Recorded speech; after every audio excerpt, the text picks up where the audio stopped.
No. Vale, pues empezamos entonces.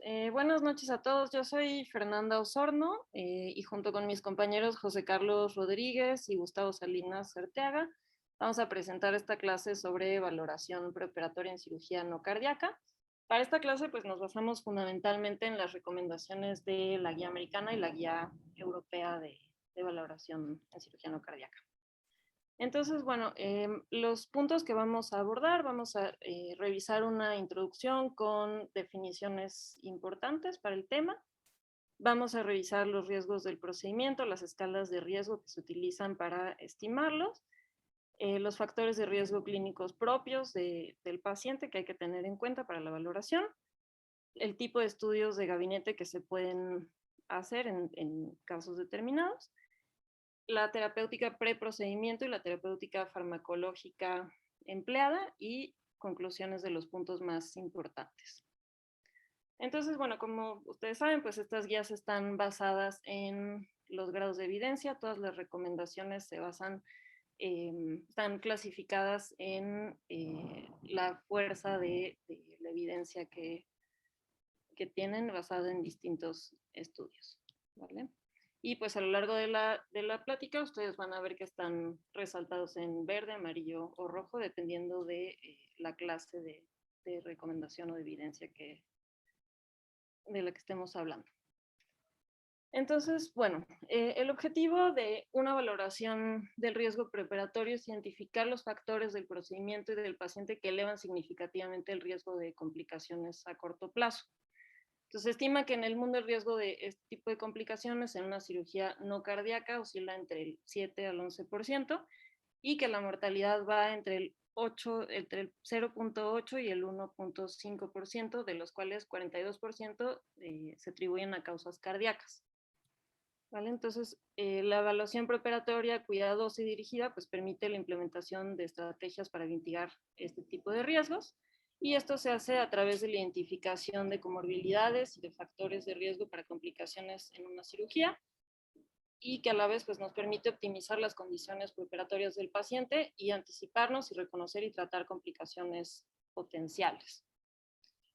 En los principios generales de una valoración preoperatoria efectiva es muy importante pues, establecer la urgencia de la consulta y dar una respuesta oportuna a quien haya solicitado o al equipo que haya solicitado esta valoración. Es importante confirmar la historia clínica, el examen físico y verificar los resultados de las pruebas complementarias que se hayan realizado. El tipo de recomendaciones que vayamos a emitir tienen que ser recomendaciones pues, de carácter definitivo, priorizado y preciso, sobre todo en lo que corresponde a los detalles de la medicación y el manejo perioperatorio de los fármacos. Hay que proporcionar planes de contingencia, anticipándonos a posibles problemas y preguntas que puedan surgir. Y hay que establecer pues, mecanismos de comunicación efectiva y directa con todo el equipo perioperatorio que esté en la atención a este paciente. Y finalmente, pues hacer un seguimiento para garantizar que se sigan las recomendaciones que hagamos.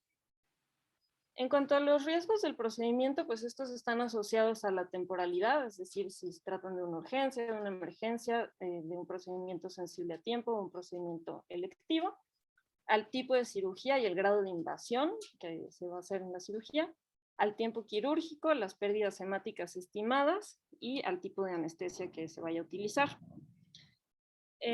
Con respecto a la temporalidad de los procedimientos, bueno, estos se clasifican en procedimientos de emergencia, que son aquellos en los que la vida o un miembro están en peligro si no se realiza este procedimiento en menos de 6 horas, con lo cual el tiempo de evaluación pues, es mínimo.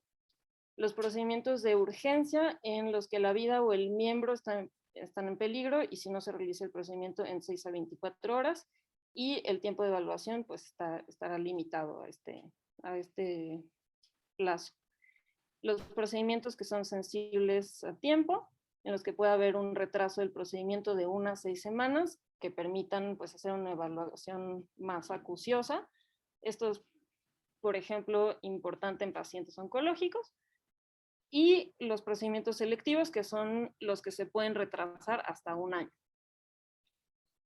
Con respecto a la definición del riesgo, Esta se basa en los tipos de procedimientos, ¿no? Hay procedimientos que son de bajo riesgo, en los cuales el riesgo de eventos adversos cardiovasculares mayores será menor del 1%, por ejemplo, en cirugías de cataratas o cirugía plástica, o procedimientos de alto riesgo, en el que el riesgo de eventos cardiovasculares mayores es superior al 1%.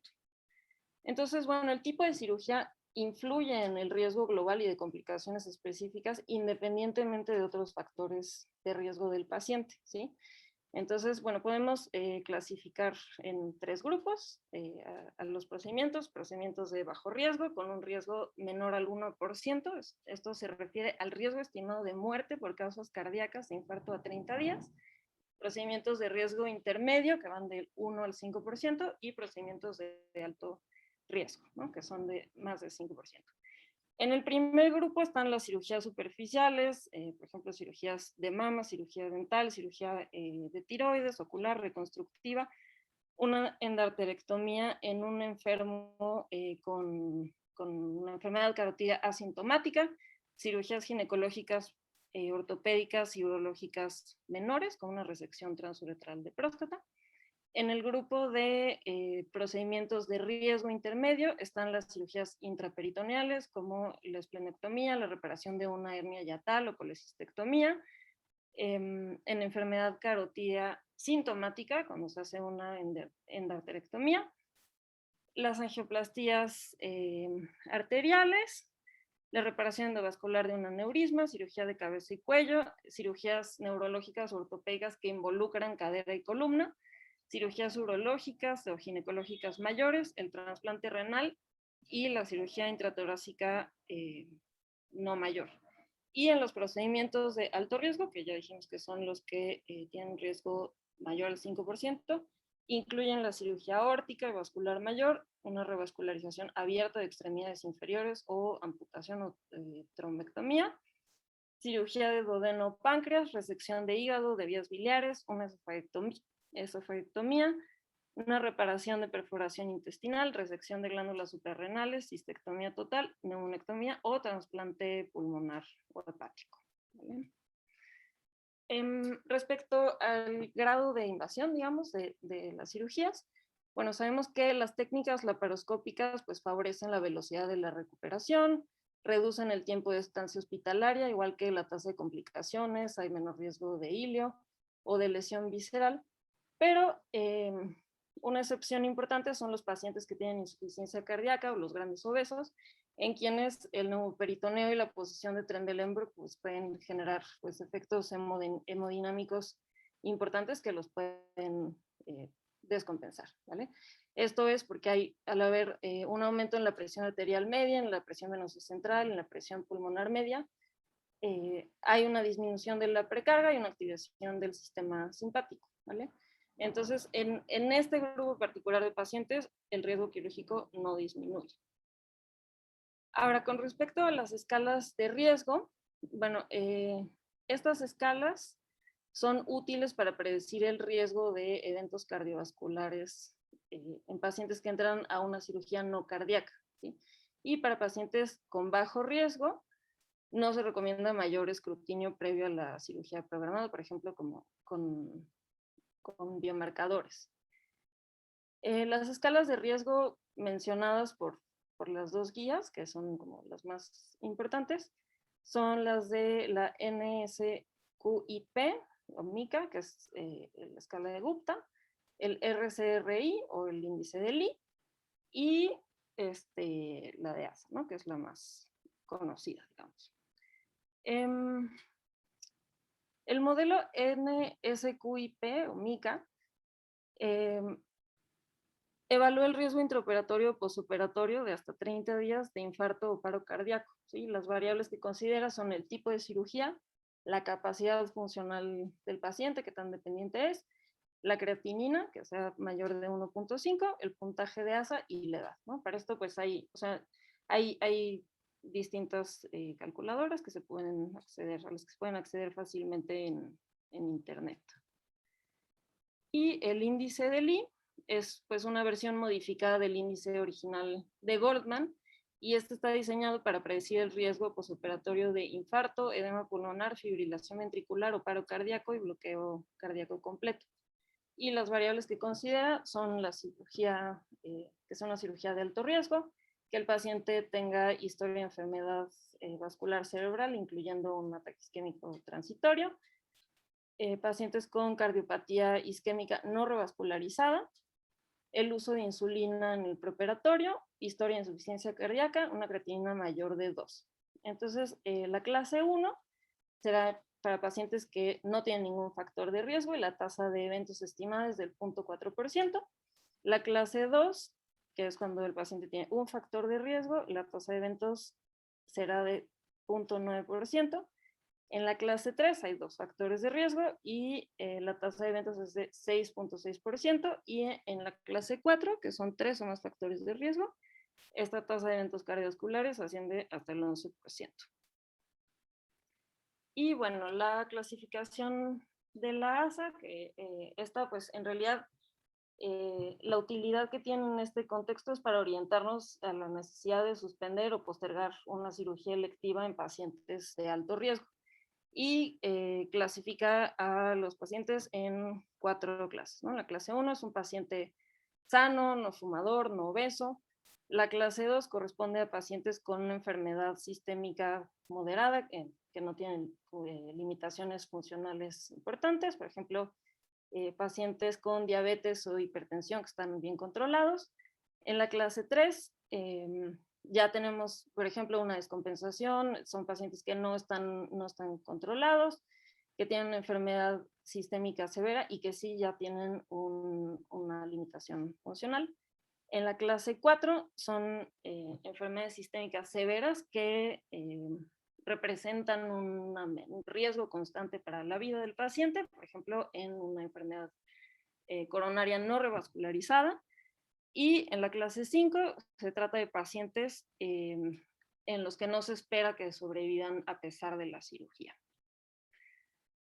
Otra cosa muy importante es evaluar la funcionalidad del paciente, y esta pues se mide en METs, ¿no? Que los METs son equivalentes metabólicos, y un MET es la cantidad basal de consumo de oxígeno en reposo de un sujeto anatómico promedio, ¿no?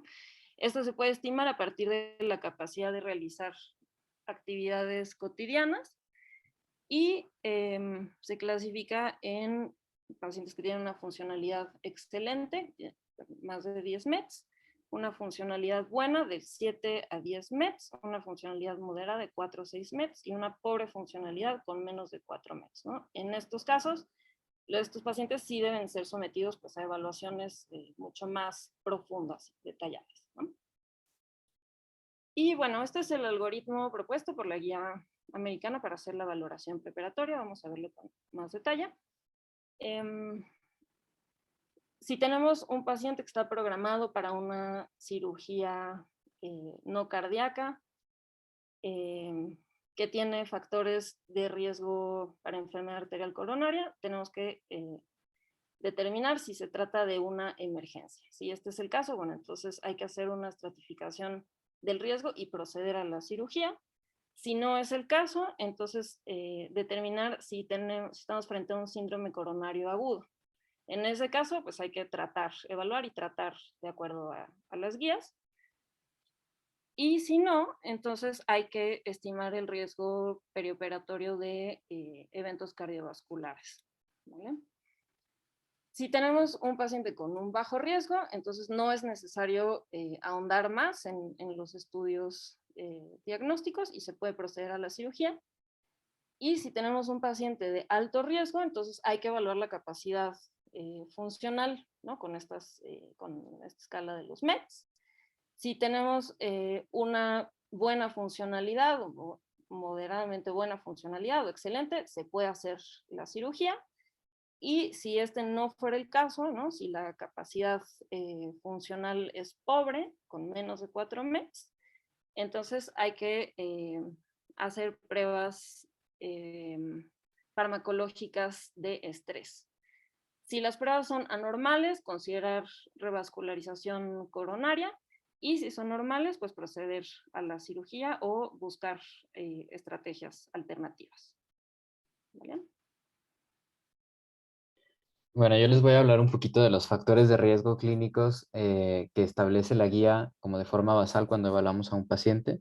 Entonces, hablando de la enfermedad coronaria, hacen una recomendación, digamos, como no muy sustentada que no brindan como el grado de evidencia, pero se sugiere diferir la cirugía no cardíaca al menos 60 días después de un infarto no revascularizado y hay un mayor riesgo de eventos cardiovasculares adversos y otras complicaciones postoperatorias en pacientes con edad mayor a 62 años, pacientes con fragilidad e historia de BC. Entonces, estos pacientes nos debe de llamar la atención para revisarlos un poco más a fondo y hacer un escrutinio más sensible, porque tienen un poco más de riesgo de tener enfermedad arterial coronaria y que no se haya presentado aún. Bueno, por otro lado, los pacientes que ya tienen una falla cardíaca diagnosticada, pues esta funge como una variable independiente de riesgo significativo de complicaciones postoperatorias. Tienen un 9.3% más de riesgo de muerte y reingreso hospitalario. Y el péptido natriurético auricular, ahorita vamos a ver las recomendaciones que emite la guía, pero la elevación de este se asocia a un aumento de riesgo de eventos cardiovasculares en los primeros 30 días de una cirugía vascular. Y ahorita vamos a ver en qué pacientes es recomendable solicitarlo y en qué pacientes definitivamente no se debe solicitar.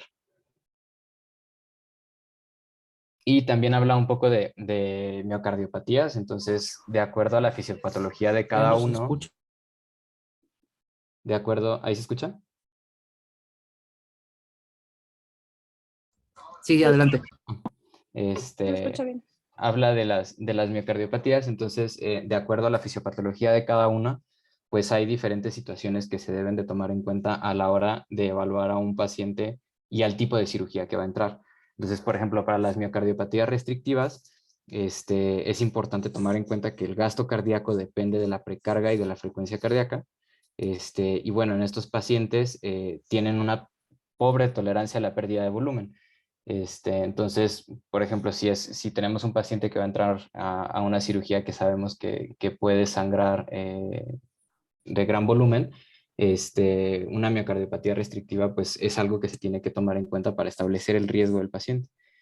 Este, también la miocardiopatía hipertrófica obstructiva, la disminución de las resistencias vasculares sistémicas y la pérdida del volumen aumentan la obstrucción dinámica y disminuyen el gasto cardíaco. Entonces, pues este es otro escenario en el cual debemos de tener mucho cuidado cuando nosotros estamos evaluando al paciente. Entonces, también en las recomendaciones que hacemos, debemos de evitar el uso excesivo de diuréticos para no depletar de volumen al paciente y no aumentar la obstrucción dinámica y usar inotrópicos con precaución por la misma situación, porque se puede estresar la vía de salida del ventrículo izquierdo y aumentar la obstrucción dinámica en estos pacientes.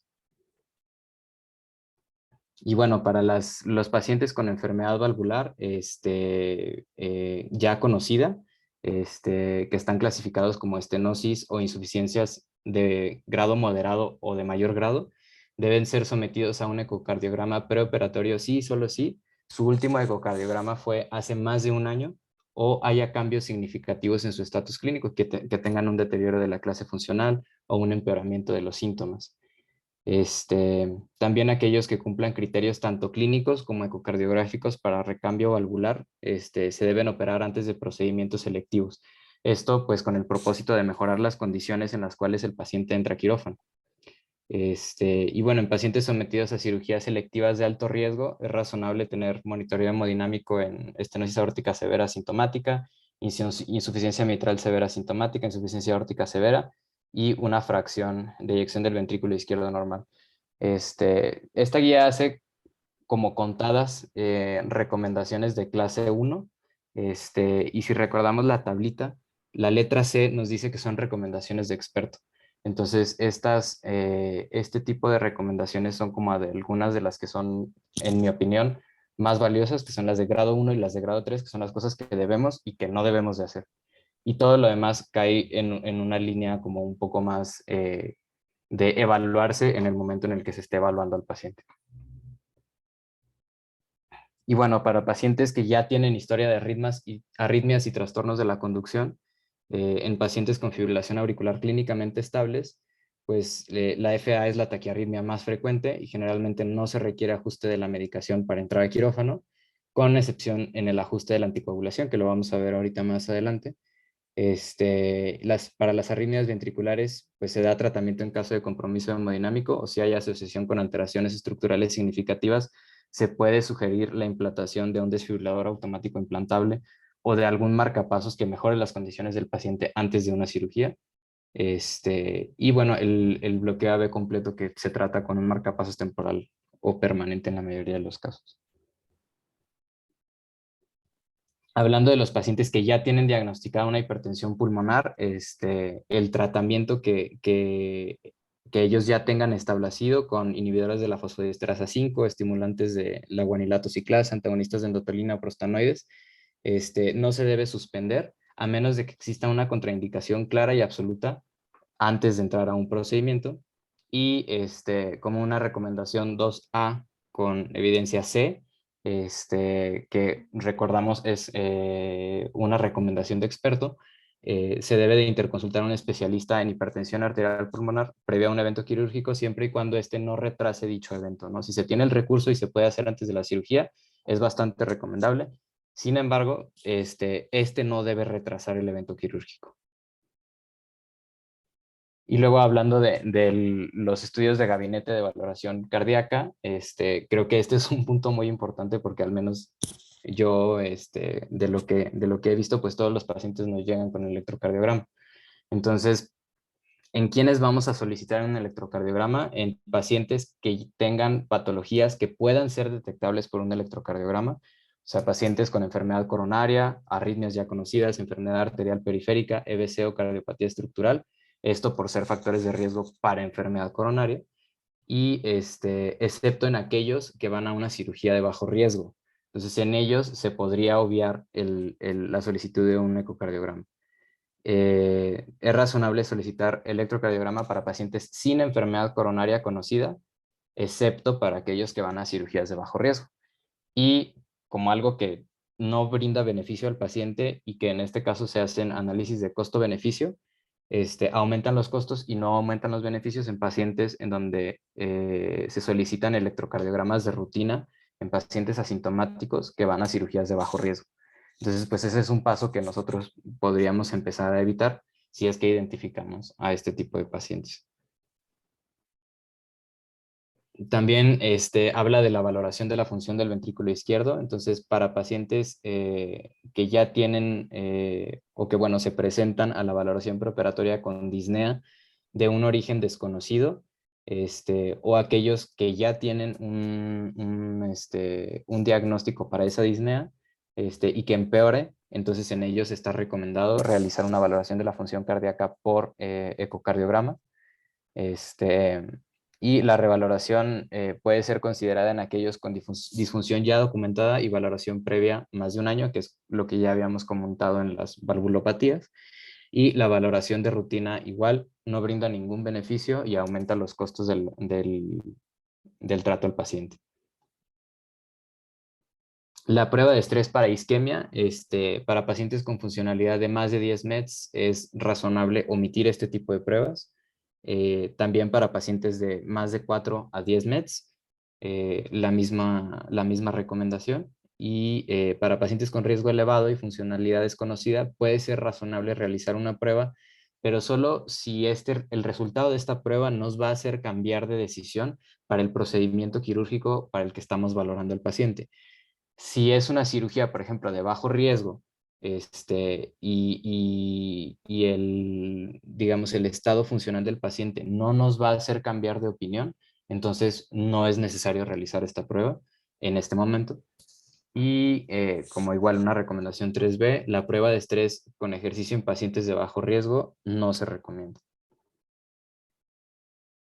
Y luego habla un poco también de las pruebas de estrés farmacológico, que para pacientes con riesgo alto y funcionalidad de menos de 4 METs, es razonable realizar este tipo de prueba, ya sea una ecodobutamina o con pruebas de perfusión con dipiridamol o adenosina. Esto porque pues estos pacientes, a lo mejor por no tener una funcionalidad tan, digamos, conservada, no llegan a tener tantos síntomas, entonces hay que inducirles estrés farmacológico para que puedan demostrar la reserva de función cardíaca.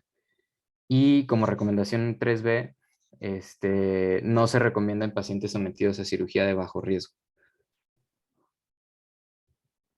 Entonces, hablando de intervenciones que podemos hacer antes de un procedimiento, entonces una angiografía coronaria o de cualquier otro tipo no se recomienda su realización de rutina, a menos que estemos ante el escenario que nos platicó Fer hace ratito, en donde en el paso, entre el paso 1 y 2 estemos ante un síndrome coronario agudo cuando estemos valorando al paciente, que bueno, ya ahí nuestro algoritmo cambia y entonces tendríamos que seguir el algoritmo y el tratamiento de los síndromes coronarios agudos. Y finalmente esta es otra recomendación con grado de evidencia 1C. La revascularización, la cirugía de revas está recomendada cuando se cumplan las condiciones y criterios de la misma por guías de práctica clínica previo a un procedimiento. Y no está recomendada la revascularización de rutina para evitar eventos cardíacos perioperatorios. Entonces, solamente en pacientes que cumplan las condiciones para realizar este tipo de cirugía, es en los que se debe retrasar el procedimiento quirúrgico para hacer primero este tiempo quirúrgico y después aquel que se está programando. Ahora, en pacientes que sufrieron una revascularización coronaria con stents, se debe retrasar 14 días después de una angioplastía con balón y 30 días después de una colocación de stent desnudo y un año con stents liberadores de fármaco. Esto por el uso de la terapia ADAPT, que bueno, en pacientes con stent liberador de fármaco debemos recordar que estos stents no se endotelizan tan rápido como lo haría un stent desnudo, entonces por eso la diferencia del tiempo de retraso de una cirugía. No se debe realizar cirugía electiva en pacientes post-PCI con stent desnudo por 30 días o post-stent liberador de fármaco de menos de 12 meses, en los cuales se deba continuar la terapia antiplaquetaria doble. Hola a todos, yo les voy a hablar acerca de la terapia farmacológica en el periprocedimiento, principalmente de los fármacos que han tenido algún papel en disminuir el riesgo cardiovascular perioperatorio. Uno de los fármacos son los betabloqueadores y la guía nos dice que si los pacientes ya estaban tratando con algún betabloqueador, se debe continuar y su continuación debe estar guiado por la situación clínica que el paciente tenga, es decir, que no presente hipotensión, bradicardia o que presente sangrado. Ahora, ¿en qué pacientes vamos a iniciar algún betabloqueador? Va a ser razonable su inicio en pacientes que presenten más de 3 factores de riesgo en la escala de RCRI y principalmente en pacientes que tengan diabetes, insuficiencia cardíaca, enfermedad coronaria, enfermedad renal crónica o que tengan antecedente de enfermedad cerebrovascular. Si se inicia de forma preparatoria, se debe de valorar su efecto y su seguridad por más de un día previo a la intervención, principalmente una semana, y no se deben de iniciar específicamente el día del evento quirúrgico por el riesgo que conlleva esto. Otro de los fármacos que se ha querido evaluar en el riesgo perioperatorio son las estatinas. Se debe continuar el tratamiento de estatinas en pacientes que ya las tomaban. Esta es una recomendación 1B. Ahora, ¿en qué pacientes se podrían iniciar estatinas? La guía solo recomienda el inicio de estatinas en pacientes que vayan a someterse a alguna cirugía vascular y en pacientes que entran a alguna cirugía de riesgo elevado. Esta recomendación tiene muy poca evidencia y se han hecho muchos estudios para valorar el inicio de estatinas en pacientes que previamente no eran usuarios de estatinas.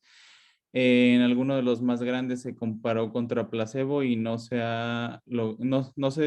mostraron beneficios en desenlaces cardiovasculares en pacientes que iniciaron estatinas a dosis alta o que tomaron placebo, así que no se recomienda su uso en este tipo de contextos, a menos que sea cirugía vascular. los IECAS o los ARAS, va a ser razonable su uso o su continuación en pacientes que ya los tomaban. Esta es una recomendación de la guía americana. La guía europea dice que se deben de descontinuar los IECAS y los ARAS previo al procedimiento y continuarlos posterior al procedimiento. Sin embargo, la guía americana sí recomienda su continuación el día del procedimiento e incluso recomienda que sean reiniciados a la brevedad. Esto va a depender de principalmente los factores que tenga el paciente y por qué lo está tomando. Si el paciente tiene insuficiencia cardíaca, se recomienda su continuación principalmente.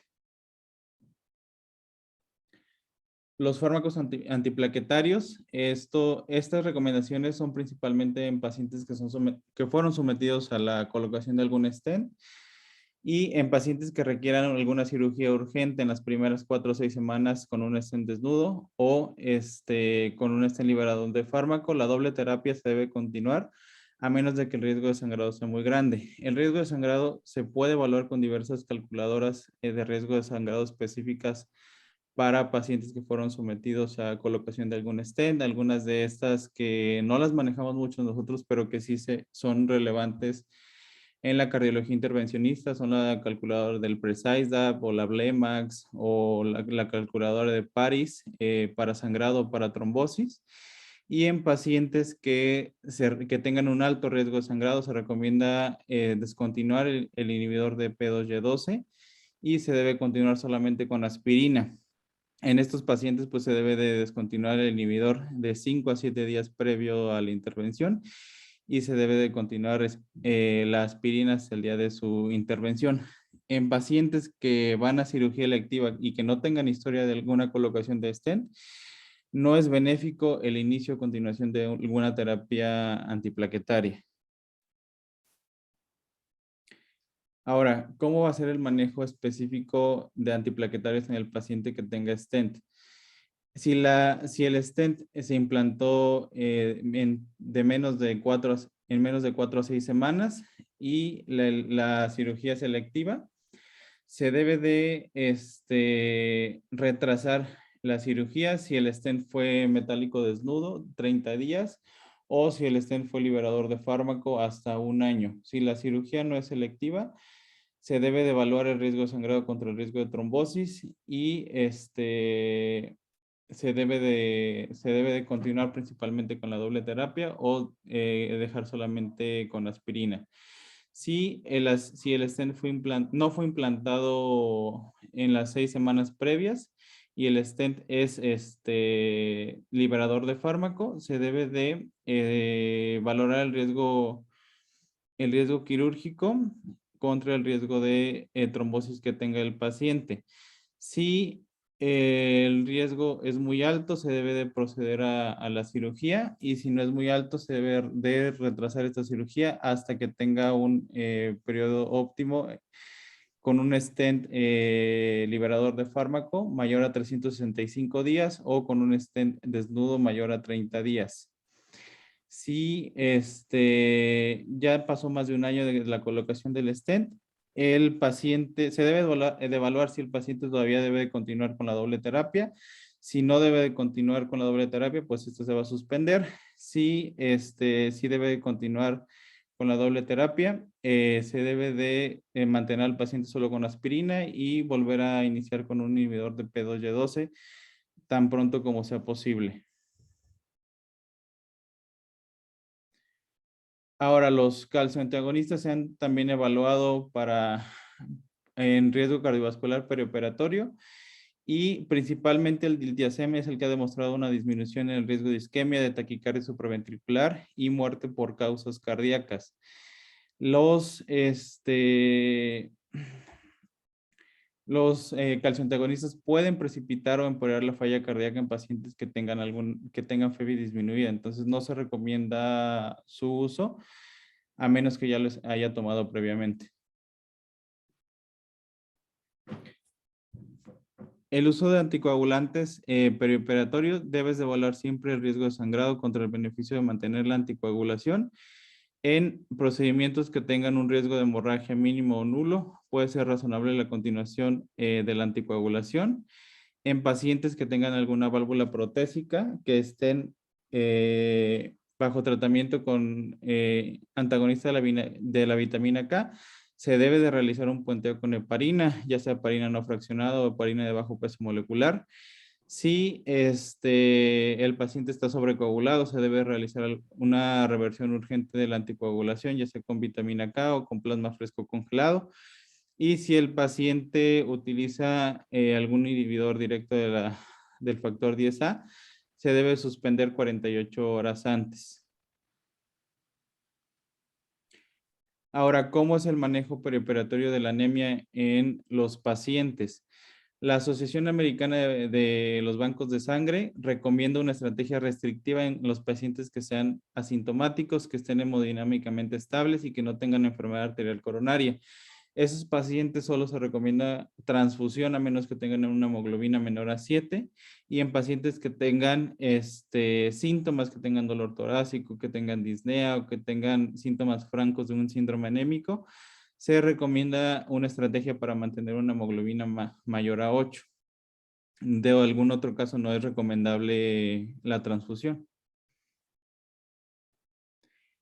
Y pues como conclusiones, nosotros debemos de valorar las características clínicas del paciente, su riesgo cardiovascular, con los factores, con las comorbilidades que se tenga, las condiciones cardíacas que tenga activas. Se debe calcular las diferentes escalas de riesgo cardiovascular y estratificarlo al paciente, si es un paciente que tenga un riesgo cardiovascular bajo, moderado o alto, y también el riesgo cardiovascular del procedimiento, si es de riesgo bajo, moderado o alto. El tipo de procedimiento también va a ser muy importante. Si es de urgencia o de emergencia, es decir, que como ya nos explicó Fer, que el procedimiento se tenga que hacer con menos de 6 horas o menos de 24 horas, o si la cirugía va a ser programada. En las cirugías programadas, evidentemente, tenemos mucho más tiempo de hacer alguna modificación para que el perioperitorio del paciente tenga un mayor éxito. Y en este artículo del JAMA nos proponen un algoritmo para perioperatorio para valoración de riesgo cardiovascular. Lo primero que tenemos que hacer es ver la presentación del paciente. Si el paciente tiene factores de riesgo cardiovascular o tiene enfermedad cardiovascular, y está programado para una cirugía no cardíaca. Si la cirugía es de tipo urgente o es alguna emergencia, se debe de realizar la cirugía, no importa los riesgos que tenga el paciente. Si la cirugía va a ser alguna cirugía programada, debemos de checar los riesgos propios del paciente. Si tiene alguna de las siguientes condiciones, por ejemplo, el paciente que tenga arritmias, que tenga enfermedad valvular, que tenga falla cardíaca, que haya presentado algún síndrome coronario, se debe de retrasar la cirugía y se sugiere una evaluación multidisciplinaria por un cardiólogo, un anestesiólogo o un cirujano. Y se deben de realizar algunos estudios de gabinete, como un electrocardiograma o un ecocardiograma, dependiendo del caso que estemos presentando. Si el paciente tiene colocación previa de un stent, se debe consultar a un cardiólogo intervencionista. Si tiene un riesgo preoperativo mayor a 1%, si no lo tiene, perdón, se debe de proceder a la cirugía, pero si lo tiene, se debe de optimizar las condiciones del paciente, se debe hacer estudios funcionales, como ya nos explicó Carlos, de acuerdo a las guías. Si el paciente puede realizar más de 4 METs, se debe proceder a la cirugía. Si no lo puede realizar, se deben de hacer algunos estudios de gabinete como pruebas de estrés, y se debe de estadificar correctamente el paciente de acuerdo a los hallazgos que encontremos en el paciente. Y la siguiente tabla. Bueno, aquí les había agregado, pero creo que ya no se copió la tabla, pero luego se las paso. Era una tabla donde viene vienen las características de un examen clínico y en qué nos debemos de enfocar de acuerdo a de acuerdo a los hallazgos para hacer una buena historia clínica en la valoración preparatoria y hacer un escrutinio guiado del paciente para que nosotros podamos identificar los factores de riesgo que éste pueda tener. Y sería todo. ¿Tienen alguna duda para alguno de nosotros? Yo tengo una pregunta. O sea, en un paciente, ¿cómo evaluarían las METs? O sea, ¿qué preguntas son las que nos plantea la guía europea con las que nosotros podemos evaluar si tiene más o menos de 4, mayor o igual a 4 METs o menos de 4 METs? Ah, ya. Ahí bueno, se puede preguntar si el paciente es capaz de subir una colina o si el paciente puede subir uno o más pisos de escaleras. Y de Sí. hecho, lo acaba de poner Fer, ¿no?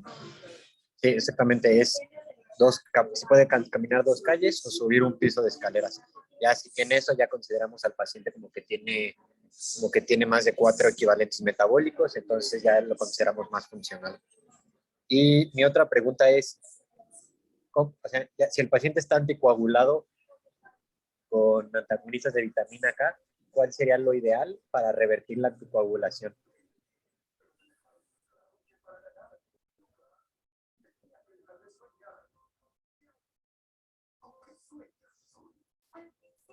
¿Cómo? O sea, si tiene un INR, o sea, si está sobre anticoagulado. Ajá. Tu paciente tiene una válvula protésica. Lo van a operar, entonces le suspenden, le quieren suspender. Como es una urgencia o es una emergencia, hay que revertir la anticoagulación. ¿Con qué lo harías y con qué dosis lo harías? Y después, ¿cómo le reiniciarías otra vez? Ah, ya. Bueno, pues yo encontré que si la urgencia es muy grande, se puede revertirla con vitamina K. Y creo que la dosis es de 2 miligramos. Idealmente se debe hacer con plasma porque la vitamina K puede hacer que los tiempos sean mucho más erráticos, sobre todo después de que pasa la urgencia y tienes que volver a la anticoagulación. Sí, o sea, de hecho, La lo ideal, es una opción, pero no es lo ideal. no, lo ideal sería con complejo, con complejo de protrombina, con concentrado de complejo de protrombina 4 o 3, creo que no hay en nuestro hospital, pero si no con plasma fresco congelado a dosis de entre 10 y 15 mililitros por kilo, lo puedes revertir, ayudar a revertirlo. Y ya después, ¿cómo le reinicias? O sea, ya después del procedimiento, en tus indicaciones, ¿cómo le reiniciarías otra vez la vitamina K?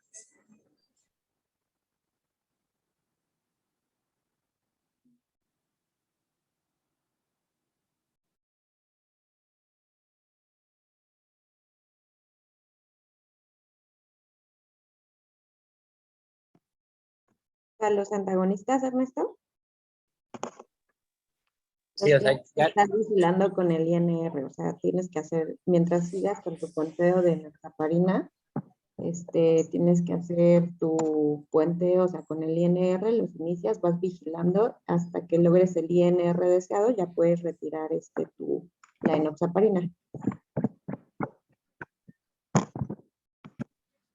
sí, nada más, sí, exactamente, nada más para que se acuerden de que al final el paciente, si la indicación es un uso de antagonistas de la vitamina K, pues no se va a poder quedar con las heparinas, entonces las tienes que mantener a dosis anticoagulante hasta que llegues a tu INR meta, y ya en ese momento, cuando se encuentre estable, ya lo suspendes.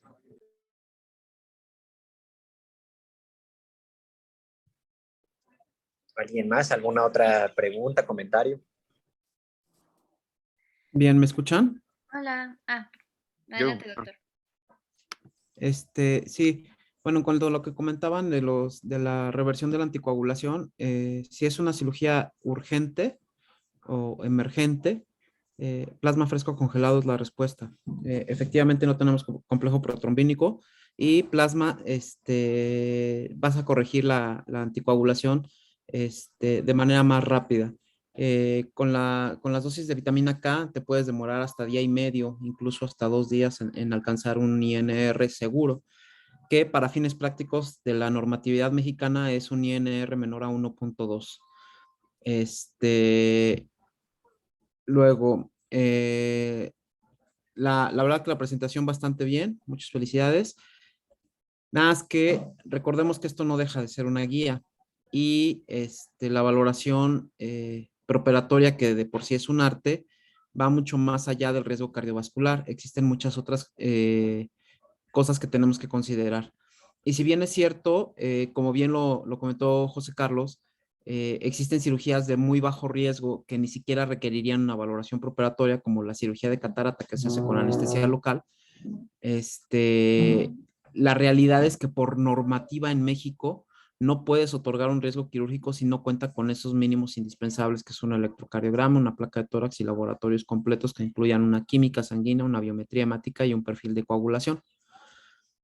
Si no cuenta con ello, a pesar de que tú digas es un paciente sano que nada más va a hacer una cirugía de catarata y tenga indicación para valoración preparatoria por la edad o por alguna patología extra, requieres el protocolo completo. Eso es normativa mexicana y mientras esto no cambie, pues legalmente estamos obligados a hacerlo y a revisar que se cumpla. En cuanto al riesgo cardiovascular, la realidad es que este tipo de pacientes, por ejemplo, los que comentaron con un infarto reciente, con una intervención coronaria percutánea, ya sea con stent, sin stent, con stent medicado o no medicado, este tipo de pacientes difícilmente nos van a llegar a nosotros para una valoración preparatoria. Casi siempre pasan directamente al servicio de cardiología. Sin embargo, es importante que conozcamos cómo se debe actuar ante ello en el eventual caso de que a nosotros nos llegue. ¿Quiénes sí nos van a llegar y que es muy importante?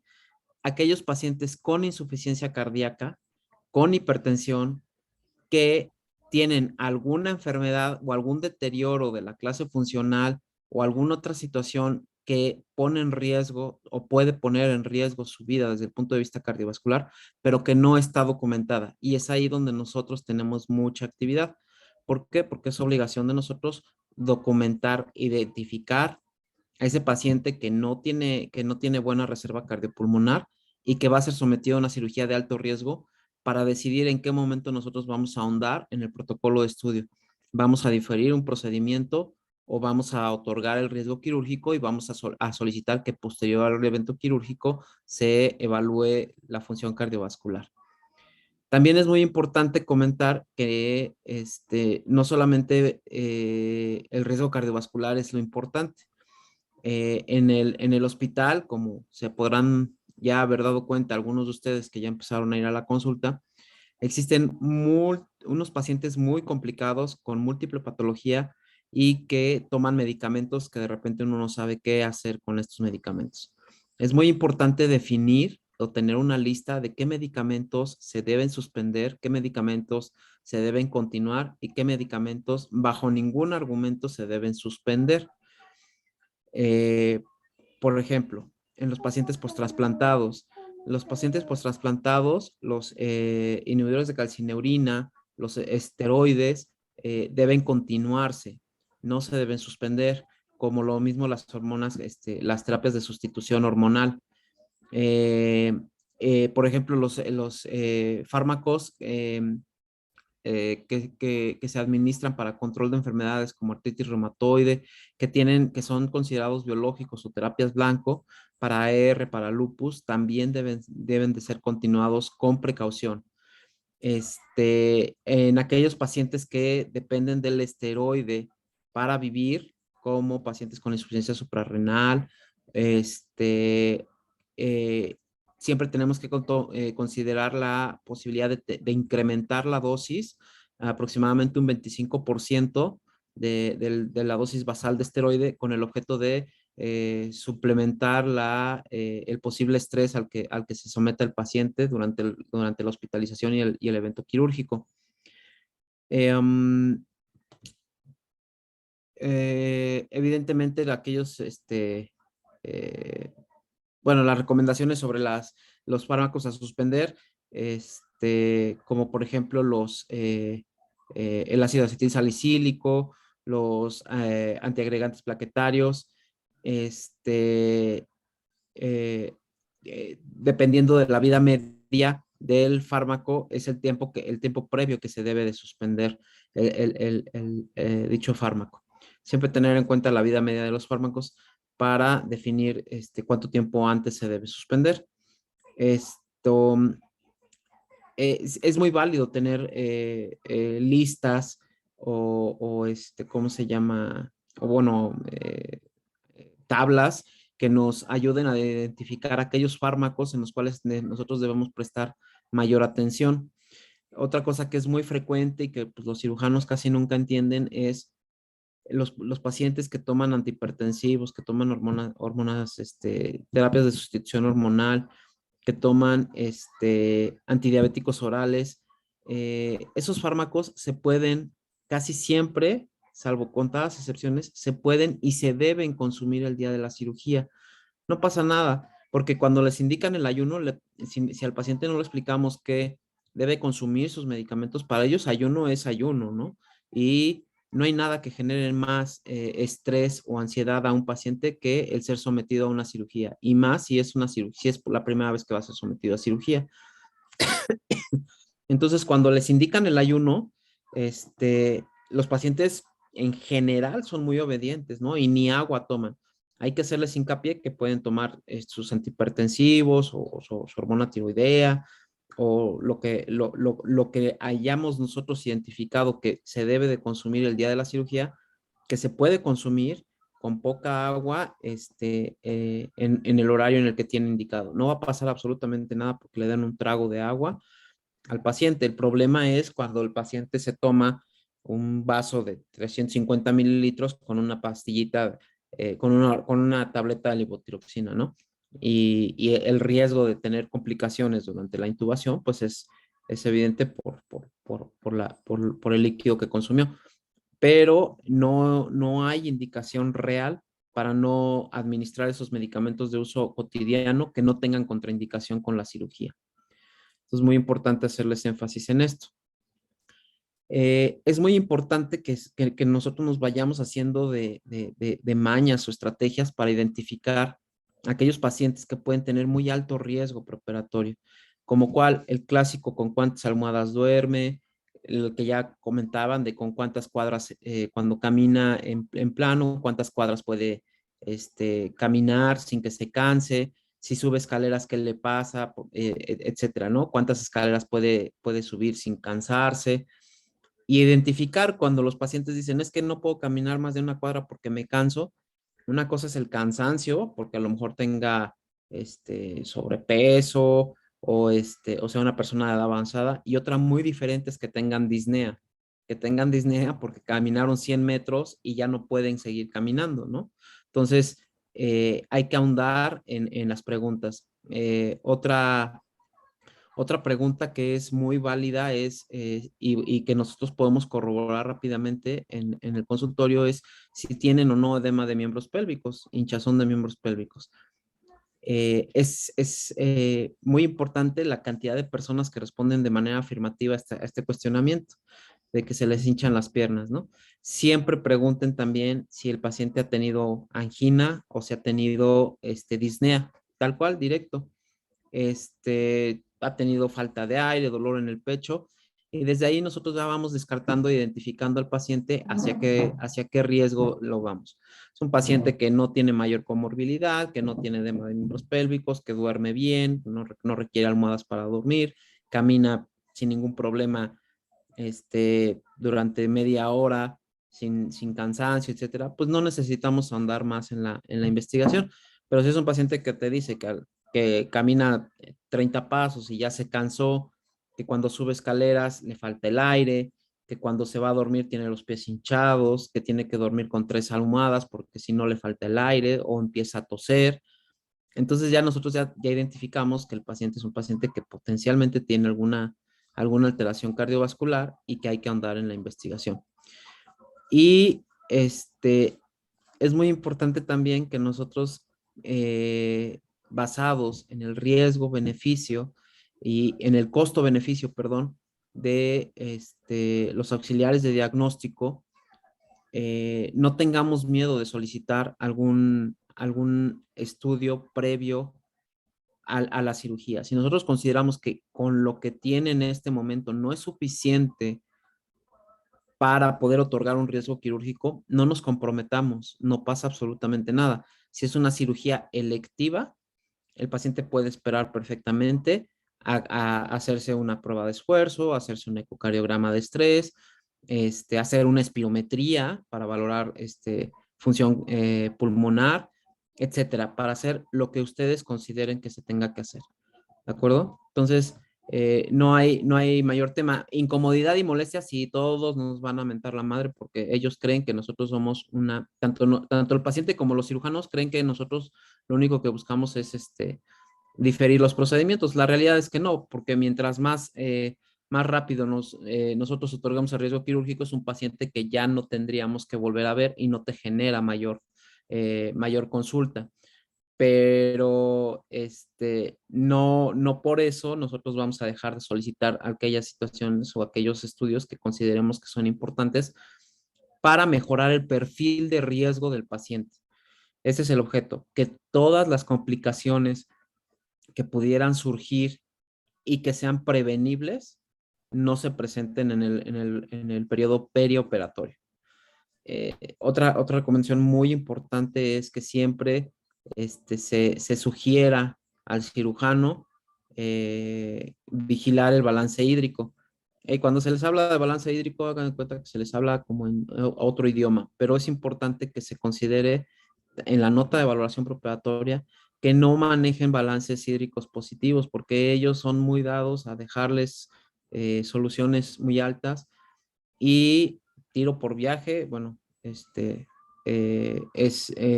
muy frecuente que nos llamen a piso de cirugía porque el paciente está en edema agudo de pulmón, ¿no?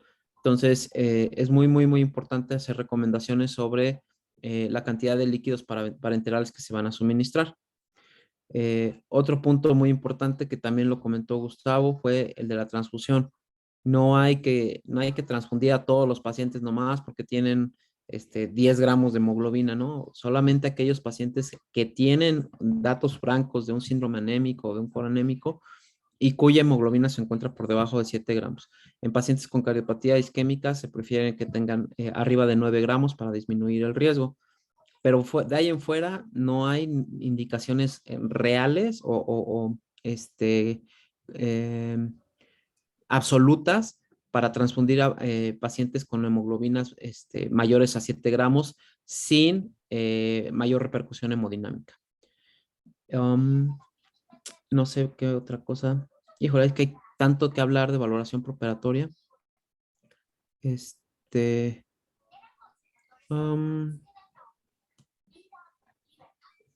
No sé si alguien tenga alguna duda o comentario en lo que vamos hasta acá.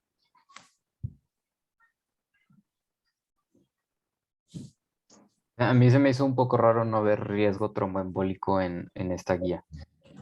Ah, claro, bueno, el riesgo tromboembólico es otro tema muy, muy, muy, muy, muy, muy, muy grave, y profundo. Tradicionalmente, o bueno, recientemente utilizamos la escala de Caprini para determinar riesgo de trombosis venosa profunda, o sea, probabilidad de trombosis venosa profunda y tromboembolia pulmonar. Es muy importante identificar esos factores de riesgo para el desarrollo de trombosis profunda. No nada más la postración, obesidad, sobrepeso, venas varicosas, inmovilidad, antecedente de trombosis venosas previas, es bien importante. Antecedente de trombosis venosas previas. Y bueno, si hay algún tipo de trombofilia ya conocida, ¿no? También es muy importante. El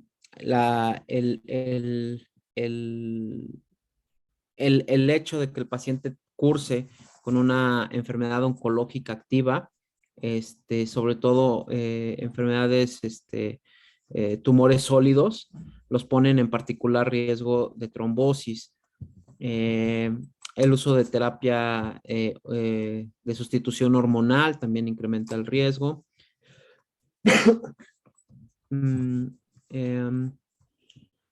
¿Qué otra cosa? Bueno, y trastornos de la membrana eritrocitaria, ¿no?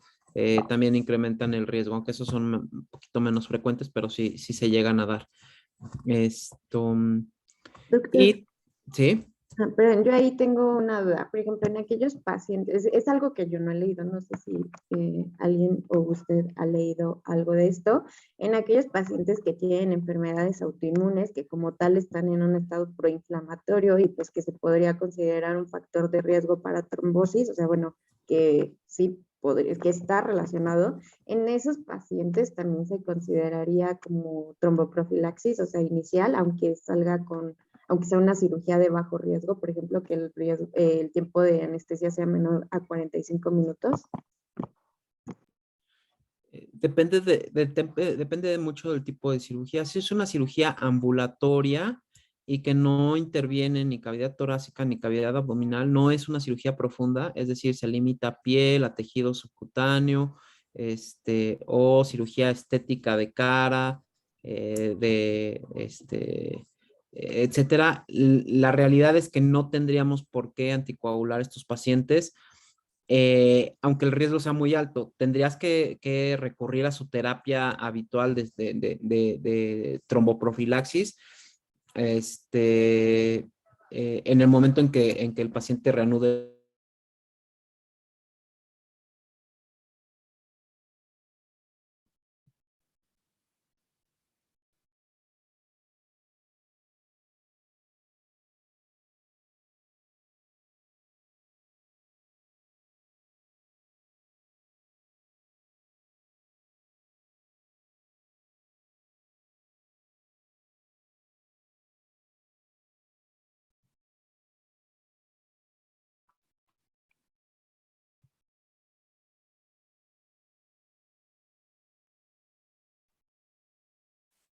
Hola, ¿te trabó el internet? Creo que se le trabó el internet al doctor. Se salió porque se cortó. Ok, gracias.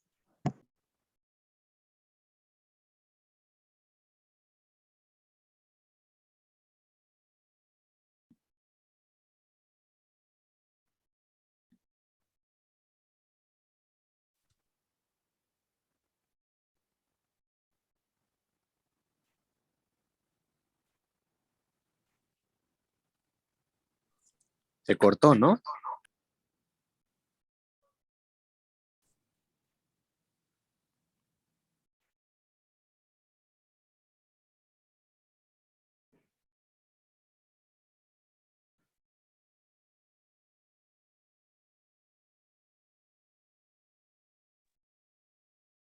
Doc, tiene apagado el micrófono, perdón. Perdón, me desconectó, una disculpa. No Les se preocupe. comentaba, ahí mismo en la estimación de riesgo, de riesgo de trombosis por Caprini, te dice o te sugiere cuánto tiempo hay que anticoagular a estos pacientes y si requieren una anticoagulación, empezando por ahí.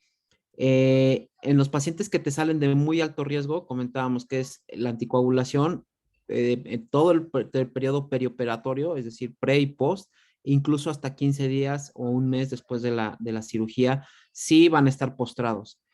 En los pacientes de riesgo alto e intermedio, te sugieren que la anticoagulación se lleve solamente durante el periodo de hospitalización y en el postquirúrgico. Y en los pacientes de bajo riesgo, en ellos de plano no te sugieren tromboprofilaxis. Y esto es de acuerdo al puntaje que te da Caprini, porque Caprini te da clasificación de riesgo, es alto, muy alto, alto, moderado y bajo. Te da porcentaje de riesgo de complicaciones trombóticas y te da un puntaje que puede ir de 0 hasta, no me acuerdo cuánto es lo más alto. Entonces, de acuerdo a este puntaje, de acuerdo a la estimación de riesgo, se establece cuánto tiempo le vas a dar la tromboprofilaxis a los pacientes. Son pacientes de muy alto riesgo, decía, es prácticamente toda la hospitalización. Y los pacientes que no tienen un riesgo alto, en ellos no se recomienda la terapia tromboprofiláctica con anticoagulación. Esto no nos exime de dar medidas de tromboprofilaxis que no farmacológicas. Es decir, ¿qué es que sí está probado que es útil? Los compresores neumáticos intermitentes. Pero estos compresores tienen que abarcar desde el pie hasta el muslo, porque si solamente los aplicamos al nivel de la pantorrilla, pues la realidad es que no son útiles, ¿no? Y estos compresores, yo solamente los he visto en hospitales privados, en ninguna institución pública los he visto, pero son igual de efectivos que casi la anticoagulación, son altamente efectivos. Las medias de compresión sí llegan a resultar un poco efectivas, pero no tienen los resultados que pueden tener los compresores. Sí se quedan todavía muy, muy lejos. Y el vendaje ese elástico que pone en la enfermería, eso nada más es pura pérdida de tiempo y de dinero porque no sirve para absolutamente nada. Ni aunque sean de estas vendas tensor, de las super elásticas, no funciona. ¿Por qué? Porque no tienes manera de graduar la presión. De hecho, las medias de compresión funcionan porque tienen, cuando son nuevas y cuando tienen graduada la presión a la que a la que se está ejerciendo con la media de compresión o con el calcetín, etcétera. Entonces, la realidad es que las vendas no sirven de nada y lo único que hacen es generarle calor al paciente y no te generan ningún tipo de protección. ¿Qué pasó, Leslie? Gracias, doctor. Buenas noches, doctor. Buenas noches a todos. Es que tenía una pregunta referente de pronto a la valoración preoperatoria para tomar la decisión de pronto de diferir una cirugía en tiempo. Bueno, me explico un poco más, por ejemplo, ahorita que vivimos todo lo de la pandemia y pues ya se sabe que el riesgo de pacientes con COVID para una cirugía incluso podía llegar a ser a 10 veces mayor el riesgo de mortalidad en estos pacientes. Entonces, ¿cómo podemos tomar la decisión de pronto de saber cuánto tiempo diferir ciertos tipos de procedimientos que incluyan aumento en el riesgo de la mortalidad? Si se debe hacer por juntas médicas multidisciplinarias o tenemos alguna herramienta donde podamos apoyarnos para tomar esa decisión. No es necesario tener una reunión colegiada para tomar la decisión de diferir un procedimiento, porque es una decisión que tienes que tomar en el momento de la consulta y frente al paciente, ¿no? Pero, ¿cuánto tiempo lo vas a diferir? En el momento en que desaparezca totalmente el riesgo de aquella situación que te está llevando a diferir el procedimiento. Para diferir un procedimiento, o sea, ya son palabras mayores, es que evidentemente hay algo que es grave o que puede resultar muy grave si no se atiende previo a la cirugía. Cuando hablamos de esto, pues todos pensamos en complicaciones cardiovasculares, pero por ejemplo, lo que comentas del COVID es una buena opción. Siempre, absolutamente siempre, no es de ahora, es desde hace muchos años, cualquier infección, llámese viral, bacteriana, o de otro tipo, activa en un paciente con una cirugía electiva, se difiere el procedimiento hasta que se resuelve el proceso infeccioso. Entonces, eso no es de ahorita, o sea, no sé si les tocó en el internado ver que pacientes que llegaban para una rinoplastía, una rinoseptumplastía, los diferían porque llegaban con gripa, ¿no?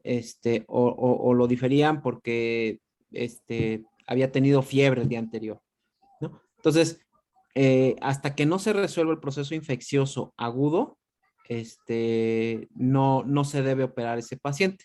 Incluso esa decisión pasa mucho más por los anestesiólogos o el mismo cirujano que reciben al paciente el día de su cirugía, porque puede ser que, como es selectiva, tú vas al paciente y desarrolle el proceso infeccioso agudo,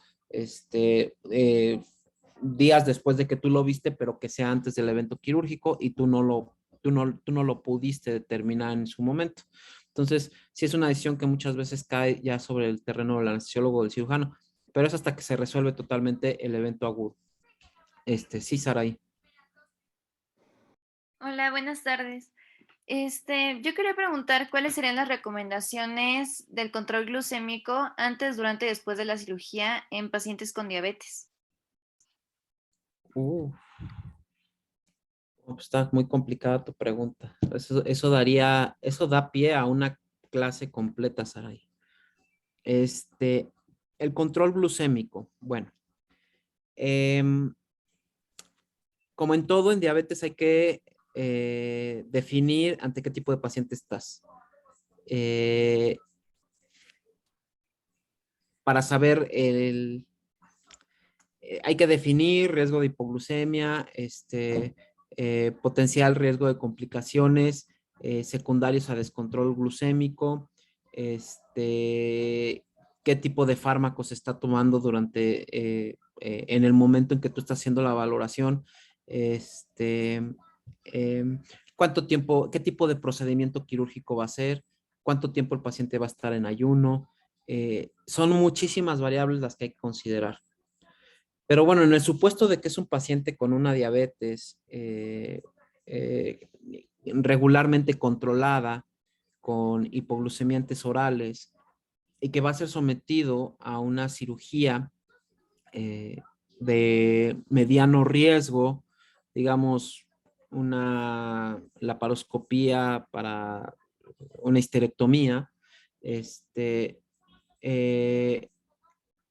quizá lo más adecuado, bueno, no quizá, lo que se prefiere es el control glucémico con hipoglucemiantes oral, con insulina de acción corta o ultracorta, de acuerdo a los requerimientos.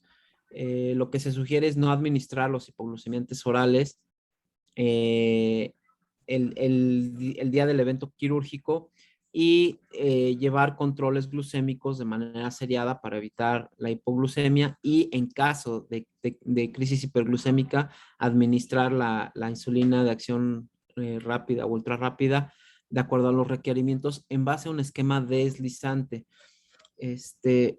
Algunos de ustedes ya rotaron por endocrino de sus compañeros y aunque no hayan rotado por endocrino, se habrán dado cuenta que muchas veces o la gran mayoría de los pacientes de endocrino en el hospital les dejan esquemas de insulina al 2%, ¿no? A partir de 180, algo así. La realidad es que ese tipo de esquemas, yo no sé porque es una escuela muy vieja del 20 de noviembre, viene desde el doctor Guillén, pero ese tipo de esquema no está validado en ningún sitio. Lo que está validado son los esquemas deslizantes y lo estricto del esquema deslizante dependerá de la fragilidad o el riesgo de hipoglucemia que presenten los pacientes. Si es un paciente que va a estar en ayuno corto tiempo y que por lo demás no tiene mayor problema, o sea, no es un anciano, desnutrido, etcétera, el esquema deslizante con metas estrictas de control menores a 180 miligramos por decilitro es una opción viable. Mientras que si el paciente es un anciano, frágil, con alto riesgo de hipoglucemia, desnutrido, quizá 240 sea todavía permisible en ellos para iniciar una terapia agresiva con insulina de acción corta o ultracorta. Casi siempre lo que hacemos es eso, indicar esquemas deslizantes de acuerdo al valor de la glucosa y, insisto, en pacientes por lo demás sin mayores riesgos, una meta o un punto de corte de 180 es lo viable. Pero hablar de, bueno, otra cosa que se puede hablar en cuanto al control glucémico es el inicio de los hipoglucemiantes orales. El inicio de hipoglucemiantes orales se puede hacer en el hospital o se tiene que hacer hasta que se vayan a casa, etcétera. La realidad es que, salvo contadas excepciones, los hipoglucemiantes orales se pueden dar en el contexto de hospital. Una vez que se reanuda la vía oral, puede reiniciar prácticamente casi todos los inhibidores de DPP4. Los inhibidores de SGLT2, la realidad es que eso sí se sugiere ser muy cautos con ellos en el perioperatorio. Porque si recordamos bien su mecanismo de acción, tienen cierto efecto diurético y sí tienden a deshidratar ligeramente a los pacientes. Entonces, quizá no sería la mejor o muy buena idea en un paciente que acaba de ser sometido a un estrés quirúrgico iniciar el inhibidor SGLT2. De ahí en fuera, los inhibidores de DPP4 perfectamente se pueden utilizar en el contexto hospitalario, incluso hasta la metformina, los sensibilizadores de insulina, los análogos de GLP-1 también se pueden utilizar en el contexto hospitalario, aunque este no forma parte de los hipoglucemiantes orales, y las sulfonilureas que ya casi no utilizamos, de hecho la que se tiene en el hospital pues ya ni se recomienda. Quizá de las sulfonilureas la que pudiéramos utilizar es la glicazida, pero no la tenemos en el hospital. La pudiera reiniciar en el contexto hospitalario una vez que se reanuda la vía oral. Y aquellos pacientes que ya estaban con esquemas de insulina previos al evento quirúrgico, se recomienda a la brevedad iniciar el esquema de insulina que previamente tenía. Acuérdense que, por ejemplo, si es un paciente que va a estar sometido a una cirugía en donde el ayuno va a ser menor de 24 horas, incluso solamente va a ser, incluso hasta son cirugías ambulatorias y están con una insulina basal, el ayuno no nos obliga a suspender la insulina basal. El ayuno nos obliga solamente a reducir la dosis de la insulina basal, pero un paciente en ayuno perfectamente puede recibir su dosis de insulina basal. E incluso debería de recibir la dosis de insulina basal.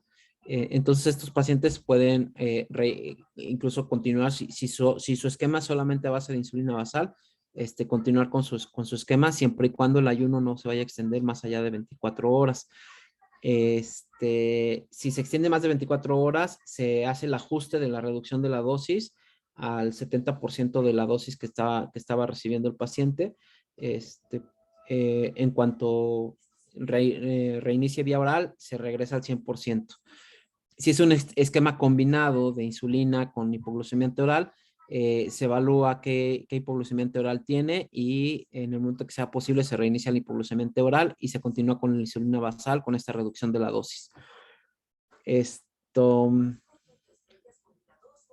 Pues sí da para muchísimo, pero para muchísimo esto es tema de una sola clase, el control glucémico en valoración preoperatoria en pacientes, en la medicina perioperatoria. No sé si con esto más o menos medio amplié tu duda, Saraí. Sí, bastante, doctor. Muchas gracias. Vale. ¿Alguien más tiene alguna duda, pregunta, comentario?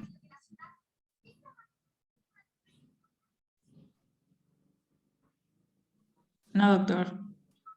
Bueno, pues muy buena la presentación.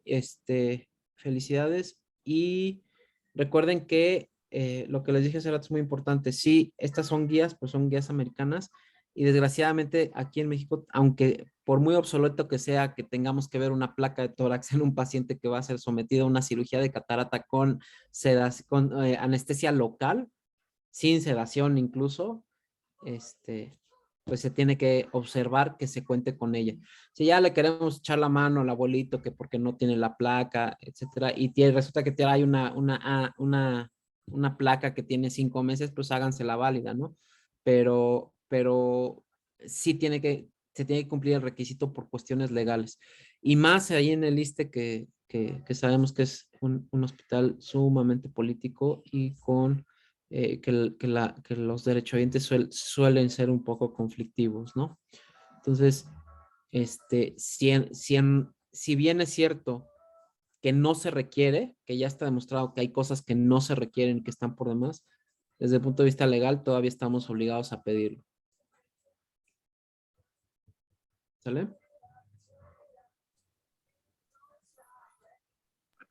Entendido, doctor, gracias. Listo, pues muy bien. Pues si no hay nada más, nos vemos el día de mañana. Gracias, doctor. Nos vemos. Gracias, doctor. Buenas noches. Bye. Gracias, buenas noches. Doctor.